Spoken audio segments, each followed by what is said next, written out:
लखनऊ के विश्व प्रसिद्ध किंग जॉर्ज मेडिकल कॉलेज से डॉक्टर बने, लेकिन ग्रामीण क्षेत्र के मरीजों के लिए समर्पित किया जीवन। शहर की आरामदेह जीवन शैली और मोटी कमाई का लालच छोड़कर गांव देहात के गरीबों के बीच कई दशकों से कर रहे हैं चिकित्सा सेवा। कुर्सी विधानसभा में प्रधानमंत्री मोदी और मुख्यमंत्री योगी की नीतियों के प्रचार में जुटे हैं बाराबंकी के चर्चित समाजसेवी डॉक्टर समर सिंह वर्मा। नमस्कार, आप देख रहे हैं द इंडियन ओपिनियन और इधर आप देख रहे हैं कि पिछले कुछ दिनों से उत्तर प्रदेश का राजनीतिक वातावरण जो है, सर्दियां आ रही हैं लेकिन पॉलिटिकल टेम्परेचर, राजनीतिक तापमान बढ़ रहा है और उसी तरह से आप इंडियन ओपिनियन पे खबरों का जो स्वरूप है उसको भी बदलता हुआ देख रहे हैं। पूरी मीडिया में आप देख रहे हैं, देश का पूरा मीडिया जो है वो उत्तर प्रदेश के चुनाव की ओर केंद्रित है इस समय।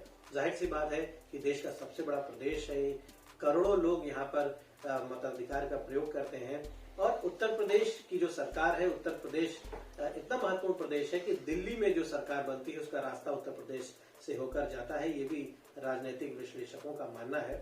तो उत्तर प्रदेश की तमाम विधानसभाओं में जो दावेदार हैं, जो जनता के बीच में जा रहे हैं, जो बड़े दलों से टिकट मांग रहे हैं, खासतौर से वो पॉलिटिकल पार्टीज जो महत्वपूर्ण हैं, जो दावा कर रही हैं 22 में सरकार बनाने का, उन पार्टीज से कौन कौन से चेहरे मैदान में आ रहे हैं, उन चेहरों से हम आपकी मुलाकात करवाते हैं, बात करवाते हैं, उनका पूरा इंट्रोडक्शन देते हैं, जिससे आपको, पब्लिक को, मतदाताओं को भी आसानी हो फैसला करने में, कैंडिडेट्स के बारे में, पॉलिटिकल लीडर्स के बारे में पूरी जानकारी आपके पास हो ताकि आप निर्णय ले सकें, आप खुद ये फैसला कर सकें कौन कैसा है, किसे कितनी ऊंचाई पर रखना है, किसे कितना महत्व देना है, ये जजमेंट लेने में जनता को आसानी हो। इसलिए हम भी एक कोशिश करते हैं कि हर ऐसे चेहरे से आपको मिलवाते हैं जो मजबूती से सियासत के मैदान में आगे बढ़ रहा हो। ऐसी ही एक शख्सियत है डॉक्टर समर सिंह वर्मा, हमारे साथ मौजूद हैं। जनपद बाराबंकी राजधानी लखनऊ का सबसे नजदीकी जनपद है, लोग इसे भविष्य का नोएडा भी कहते हैं और यहाँ पर एक फतेहपुर कस्बा है जो कि कुर्सी विधानसभा का पार्ट है। ये लखनऊ बॉर्डर का क्षेत्र है, लखनऊ से मिला हुआ क्षेत्र है और इस क्षेत्र में डॉक्टर समर सिंह वर्मा पिछले कई दशकों से एक चिकित्सक के तौर पे, एक सोशल वर्कर के तौर पे और एक पॉलिटिकल एक्टिविस्ट के तौर पर सक्रिय हैं। इनके बारे में कुछ इनकी तारीफ जो हम जानते थे हमने आपके सामने रखा और अब हम चाहेंगे कि डॉक्टर साहब खुद बताएं।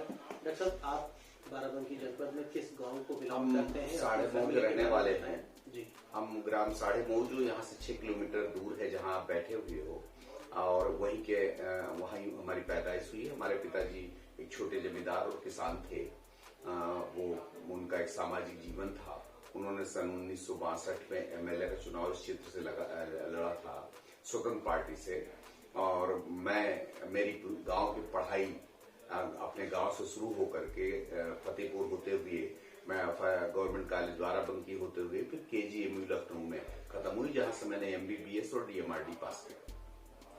तो आपने केजीएमसी जैसी प्रतिष्ठित संस्था से उत्तर प्रदेश का सबसे प्रतिष्ठित, बल्कि उत्तर भारत का सबसे प्रतिष्ठित मेडिकल कॉलेज उस जमाने में, वहां से आपने एमबीबीएस किया, तो आपको तमाम ऑफर मिले होंगे बड़ी बड़ी नौकरियों के, बड़े बड़े हॉस्पिटल में गवर्नमेंट जॉब का भी अवसर रहा, बट आपने गांव में आके, अपने गांव, अपने क्षेत्र में आके शुरुआत की। मैं जब पढ़ रहा था तो मैं अपने गांव की गरीबी, लोगों की दिक्कतें देखता था और मेरे मन में शुरू से था कि मैं पढ़ लिख करके जितना अपने गांव के लिए कर सकूं, अपनी जवार के लिए कर सकूं, वही मेरे लिए सबसे अच्छा रहेगा। और मैंने जैसे पढ़ाई करके निकला मैं केजीएमयू से, मुझे कई नौकरियों का ऑफर था, अच्छी अच्छी नौकरियों का ऑफर था। मेरा अपॉइंटमेंट इसमें उत्तर प्रदेश चिकित्सा सेवा में हो भी गया था, लेकिन मैंने उसको फोरगो करते हुए और मैंने आकर के यहाँ फतेहपुर में बैठ करके और यहाँ अपनी चिकित्सा सेवाएं देना शुरू किया।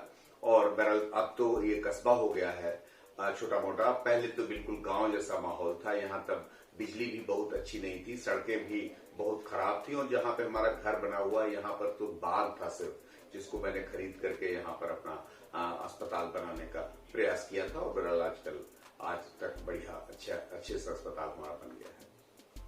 डॉक्टर साहब, तमाम जो डॉक्टर्स हैं जब वो पढ़ाई करते हैं, क्वालिफाइड हो जाते हैं तो बड़े शहरों की रुख करते हैं। गवर्नमेंट भी परेशान है कि ग्रामीण क्षेत्रों को चिकित्सक नहीं जा रहे हैं, लेकिन आपने उस जमाने में 78 में आपने बताया कि आपने एमबीबीएस क्वालिफाई किया और उस जमाने में एमबीबीएस की बहुत वैल्यू होती थी, बड़ा नाम होता था अगर कोई एमबीबीएस हो जाता था। उस जमाने में सन 78 में एमबीबीएस करके आपने गांव के लोगों की सेवा करने का फैसला लिया।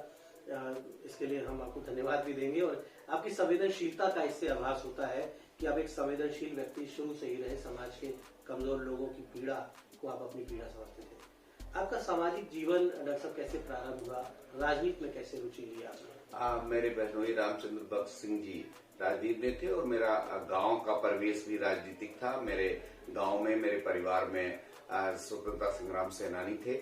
हमारे पिताजी भी परोक्ष रूप से स्वतंत्रता आंदोलन में स्वतंत्रता सेनानियों की मदद करते थे और मेरे गांव में किस्से कहानी सुनते थे स्वतंत्रता आंदोलन की और सामाजिक सेवाओं की लोगों के किस्से सुनते थे। उसी जमाने से मेरे मन में ये था कि मैं भी कुछ अपना काम करते हुए लोगों की जितनी सेवा कर सकूं करूं, और उसी के परिप्रेक्ष्य में मैंने आकर के यहाँ पर अपना अस्पताल खोला, लोगों के प्रयास किया सो मदद करूं। साथ में चूंकि मेरे पिता बहनोई विधायक थे, उससे राजनीतिक भी चेतना मिलती थी मुझको और सामाजिक चेतना मिलती थी।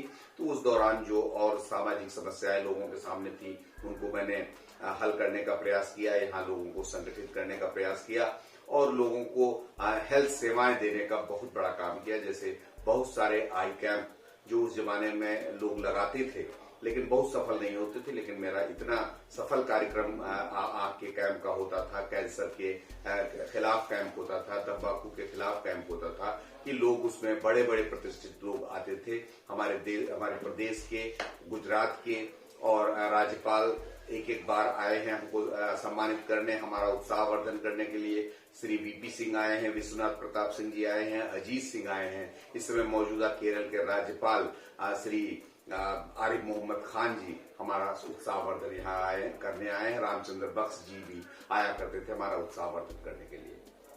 तो शुरू से एक आपके अंदर एक समाज में कुछ करने की एक ललक रही और डॉक्टर होते हुए भी आप काफी सोशल रहे और तमाम जो कैंप लगाते थे गरीबों के लिए, तो उसमें तमाम राजनेताओं का भी आगमन होता था। आपके बारे में ये मालूम चला कि 91 में आप लोकसभा चुनाव लड़ चुके हैं। 91 बहुत सालों पहले आप, लोकसभा का एक बहुत बड़ा क्षेत्र होता है, तो लोकसभा के चुनाव को लड़ना, वहां पर सारी व्यवस्थाओं का प्रबंधन करना, और उस समय पूर्व प्रधानमंत्री वीपी सिंह आपके प्रचार के लिए ठीक।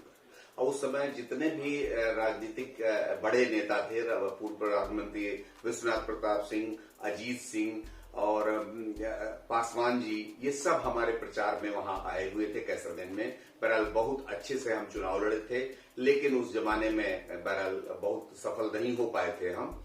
लेकिन चुनाव प्रबंधन के बारे में मेरा जहां तक मानना है कि जब जनता साथ होती है तो बहुत ज्यादा मुश्किल नहीं होता। जब जनता आपके साथ नहीं होती तो चाहे जितना आप चुनाव प्रबंधन कर लीजिए, सब फेल हो जाता है। तो जब जनता होगी साथ में तो चुनाव प्रबंधन में कहीं कोई दिक्कत आती नहीं।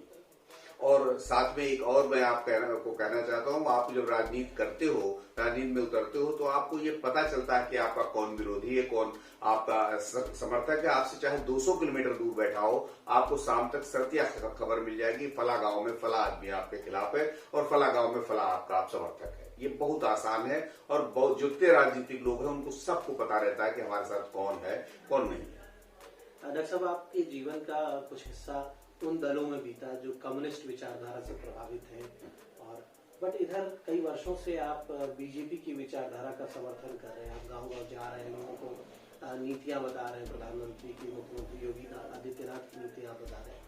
बीजेपी में आपने क्या देखा कि आपने अपना जो कई दशकों का जो पहले आपकी जो पॉलिटिकल लाइकिंग थी, जो आप कम्युनिस्ट विचारधारा को पहले आप बेहतर मानते थे, और इधर कई वर्षों से आप बीजेपी की विचारधारा से प्रभावित हैं, तो वो कौन सी बातें बीजेपी की रही जिनकी वजह से आप बीजेपी का अनुसरण कई सालों से कर रहे हैं? राजनीतिक अपने जिंदगी में मेरी पत्नी एक बार ब्लॉक प्रमुख रही यहाँ की फतेहपुर की, और एक बार मेरी बहू ब्लॉक प्रमुख यहाँ के फतेहपुर की रही। बहरहाल जहां तक ये विचारधारा का सवाल है, तो मैं जब सन 91 में चुनाव लड़ा, उसके बाद मैं सरकारी नौकरी में चला गया, तो फिर बहुत ज्यादा राजनीतिक उसमें नहीं रहा। लेकिन जब से मैं रिटायर हुआ और देखा मैंने, जिस समय हमारे मौजूदा प्रधानमंत्री श्री नरेंद्र मोदी जी गुजरात के मुख्यमंत्री थे, उस समय से मैं उनकी कार्यशैली का अध्ययन कर रहा हूं। उस समय जितना उन्होंने विकास किया था उतना देश के किसी हिस्से में विकास नहीं हुआ था, और उनकी उन नीतियों की वजह से ही जब हमारे इस प्रदेश में 8 घंटे 6 घंटे भी बिजली नहीं मिल पाती थी, उस समय 24 घंटे उनके गुजरात में बिजली मिला करती थी। जितने बड़े बड़े उद्योगपति थे उनका सबका प्रथम यही विचार रहता था कि मैं जाकर के गुजरात में अपनी इंडस्ट्री लगाऊं। और टाटा जी का बहुत बड़ा एक प्रोजेक्ट था जो बंगाल से उठ करके गुजरात चला गया था उस जमाने में। बहरहाल उनकी नीतियों से मैं प्रभावित होकर के भाजपा के नजदीक धीरे धीरे आता चला गया और आज मैं उनका बहुत बड़ा प्रशंसक हूं और उनके दल का अच्छा कार्यकर्ता बनने का प्रयास कर रहा हूं। उत्तर प्रदेश में डॉक्टर साहब, चूंकि आप एक सीनियर लीडर, सोशल वर्कर और एक डॉक्टर हैं, इंटेलेक्चुअल हैं, यूपी में आपने तमाम मुख्यमंत्रियों की कार्यशैली देखी होगी। आपने बसपा की सरकार भी देखी, सपा की सरकार भी देखी और आपकी उम्र लगभग 68 वर्ष हो रही है। व्यापक अनुभव है आपको। उत्तर प्रदेश में बहुत सी सरकारों को आपने देखा, आपके सामने कितने नेता बने, कितने बिगड़े, कितने लोग आए गए राजनीति में। उत्तर प्रदेश की वर्तमान सरकार, वर्तमान मुख्यमंत्री, उनकी कार्यशैली को आप किस रूप में देखते हैं? मैं वर्तमान मुख्यमंत्री का जैसे पूरा प्रदेश प्रशंसक है वैसे मैं भी प्रशंसक हूं। उनकी कार्यशैली सीधी और सपाट है, कहीं पर घाल मेल नहीं है। जो उनको करना है सब स्पष्टवादिता के साथ करते हैं, किसी का तुष्टीकरण नहीं, सभी के लिए काम करते हैं, सभी के विकास का प्रयास करते हैं, सभी की उन्नति का प्रयास करते हैं और सबसे विकास करवाना चाहते हैं, सबका सबसे प्रयास कराना चाहते हैं, हर जिले को आगे ले जाना चाहते हैं। उन्होंने तो इतना बड़ा काम कर दिया है, जिस मेडिकल की शिक्षा के लिए न मालूम कितना पैसा, आधा करोड़ रुपया लोगों को खर्च करना पड़ता था, उसको उन्होंने हर जिले में एक एक मेडिकल कॉलेज देने की पेशकश कर दी है। वो वाकई बहुत बड़ी बात है। बिजली के लिए इतना अच्छा बिजली का प्रबंध है, 24 घंटे बिजली हमारे कस्बों में आ रही है। हमारे कस्बे में तो हम समझ रहे 24 घंटे बिजली मिल रही है। बहरहाल मैं बहुत बड़ा प्रशंसक हूँ मुख्यमंत्री जी का। बीजेपी की लीडरशिप से आप प्रभावित हैं। आप एक डॉक्टर हैं और एक डॉक्टर समाज में गरीबों की पीड़ा का सबसे निकट अनुभव करता है। कोई गरीब मरीज आता है जिसके पास पैसा नहीं होता, उसके घर में कोई बीमार है और वहां पर दवाएं खरीदने का भी पैसा नहीं होता है। कई बार हमारे देश में अक्सर ऐसी बातें सुनने को मिलती है कि इलाज के अभाव में लोगों की मौत हो जाती है और उसमें गरीब और कमजोर लोग, दलित, पिछड़े लोग सर्वाधिक होते हैं। गवर्नमेंट की ऐसी कौन सी स्कीम्स हैं जो आप मानते हैं जिन्होंने गरीबों को सबसे ज्यादा स्पर्श किया हो, सबसे ज्यादा गरीबों का भला किया हो? खासतौर पे एज अ डॉक्टर आप क्या देख पा रहे हैं गरीबों की भलाई के लिए, चाहे वो केंद्र की सरकार है या राज्य की सरकार है? क्या वाकई में धरातल पे काम हुआ है? बिल्कुल हुआ है। जैसे आयुष्मान कार्ड है, उसके जरिए लोगों को फ्री दवाएं मिल रही हैं और प्रधानमंत्री औषधि योजना है, उसके जरिए बहुत सस्ती दवाएं, जो दवाएं बाजार में बहुत महंगी हो, बहुत सस्ती मिल रही है। मेरा दामाद कार्डियोलॉजिस्ट है, बहुत बड़ा कार्डियोलॉजिस्ट है। तब स्टेंट लगाने का में कम से कम 5 लाख रुपया लग जाता था लोगों का। आजकल बहुत सस्ते में लोगों को स्टेंट लग रहा है, जिसकी कीमत हम माननीय प्रधानमंत्री जी के निर्देश के अनुसार, उनकी मदद से इतना अच्छा हो गया है कि दिल के मरीजों को तो बिल्कुल स्वर्ग हो गया है। फ्री लोगों को डायलिसिस हो रही है और सारी सुविधाएं, बहरहाल हेल्थ की जितनी सुविधा दी जा चुकी है। हमारे मुख्यमंत्री जी ने हर इतवार को स्वास्थ्य मेले का शुभारंभ किया है, जो वाकई अपने आप में अनूठा है और हमारे देश प्रदेश की जनता को किसी भी दिन ऐसा नहीं होता है जब स्वास्थ्य की सुविधा 24 घंटे अवेलेबल न हो। आप जिस विधानसभा से तैयारी कर रहे हैं उसी विधानसभा में आपका गांव भी है, आपके लोग हैं, आपके रिश्तेदार हैं और आपका पूरा जो सामाजिक दायरा है पिछले लगभग 5 दशकों से, क्योंकि आप 68 की एज है आपकी, तो लगभग 5 दशकों का आपका एक सार्वजनिक जीवन है। जब आप युवा हुए तब से आप इस क्षेत्र के लिए काम कर रहे हैं और इस क्षेत्र ने आपको एक पहचान, एक मुकाम भी दिया है। अब आप यहाँ पर एमएलए का चुनाव लड़ना चाह रहे हैं, विधायक का चुनाव लड़ना चाह रहे हैं और आप बीजेपी से टिकट मांग रहे हैं। बीजेपी एक ऐसी पार्टी है, इस समय देश में भी उसकी सत्ता है, प्रदेश में भी सत्ता है, देश के तमाम बड़े हिस्से में उसकी सरकार है। ऐसी कोई विधानसभा नहीं है जहां बीजेपी से लगभग 1 दर्जन लोग टिकट न मांग रहे हैं। आप अपने व्यक्तित्व में ऐसे कौन से गुण देख रहे हैं? आपका क्या योगदान रहा है? हालांकि बहुत चीजें आपकी हमको पता है और आपने बताई भी, फिर भी हम चाहेंगे कि संक्षेप में सोसाइटी के लिए जो कुछ आपने अब तक किया हो, कुछ संक्षेप में बातें बताएं, जिससे जो लोग, जो दर्शक या जो मतदाता, जो भी लोग आपको देखें, आपका इंटरव्यू देखें, उन्हें एक निर्णय लेने में आसानी हो। पार्टी के लोग भी जो देखें, उन्हें एक निर्णय लेने में आसानी हो और इस बात को वो समझ सकें कि आपने वाकई में समाज के लिए योगदान दिया है। मैं जब छोटा था तो अपने गांव में जब गली जो सबसे सकरी गली थी जिसमें कीचड़ भरा होता था, तो हमारा मन करता था जब कभी इसमें खड़ंजा लग पाएगा, क्या कभी इसमें नाली बन पाएगी। बहरहाल भगवान की कृपा रही, मेरी पत्नी ब्लॉक प्रमुख हो गई और मेरे घर के लोग गांव के प्रधान हुए। और उसमें बहरहाल उस जमाने में बहुत ज्यादा बजट नहीं आता था, लेकिन सीमित साधनों में मैंने गांव का विकास अपने करने का प्रयास किया और एक एक नली, एक एक गली, एक एक नाली को पक्का करने का प्रयास किया अपने गांव में। उसके बाद जब ब्लॉक प्रमुख हमारी पत्नी हुई तो मुझे एक और मेरे जो बहू ब्लॉक प्रमुख, उस समय एक एक रास्ते का मुझे ज्ञान है और मुझे एक एक गली का ज्ञान है पूरे ब्लॉक के और पूरे अपने क्षेत्र के कुर्सी विधानसभा क्षेत्र के एक एक जगह का ज्ञान है कि कहाँ किस चीज की जरूरत है। बहरहाल अगर लोगों ने मुझे इस लायक समझा और मुझे पार्टी ने इस लायक समझा कि मुझे विधायक बनाने का प्रयास किया और शायद मैं अगर कुछ ऐसा पार्टी ने किया तो पक्का मुझे विश्वास है कि लोग मेरे साथ होंगे और मैं बहुमत से जीतूंगा। और मेरा जीतने के बाद यही लक्ष्य रहेगा कि इस क्षेत्र का जितना विकास कर सकूं करूं, सामाजिक, सांस्कृतिक और जनता का, जो जनता गरीब जनता है उसका जितना विकास कर सकूं करूं, जितने रास्ते हैं, जितने जगह हैं उनको जितना बहरहाल अच्छा बनाने का प्रयास करूंगा, जो स्वास्थ्य सेवाएं हैं उनको सही करने का प्रयास करूंगा, जो भी सरकारी मशीनरी हालांकि बहुत अच्छे से चल रही है मोदी जी के जमाने में और हमारे योगी जी के जमाने में, कहीं कोई दिक्कत नहीं, लेकिन उसको और इसी गति से इसकी गति को और बढ़ाने का प्रयास करूंगा। तो डॉक्टर समर सिंह वर्मा एक ऐसे व्यक्ति हैं जो गवर्नमेंट जॉब में भी रहे, सरकारी चिकित्सक मेडिकल ऑफिसर भी रहे, सोशल वर्कर भी रहे, पॉलिटिशियन भी रहे और पिछले लंबे समय से कई वर्षों से बीजेपी की विचारधारा को आगे बढ़ाने का काम कर रहे हैं। और डॉक्टर साहब का जीवन जो है वो एक व्यापक, इनके जीवन में बहुत सी चीजों का उल्लेख इन्होंने किया और इनका जीवन किस्से कहानियों से भरा पड़ा है। बाराबंकी का फतेहपुर कस्बा एक ऐसा कस्बा है, इस कस्बे में, इस पूरे क्षेत्र में आप एक मजबूत स्तंभ के रूप में जाने जाते हैं।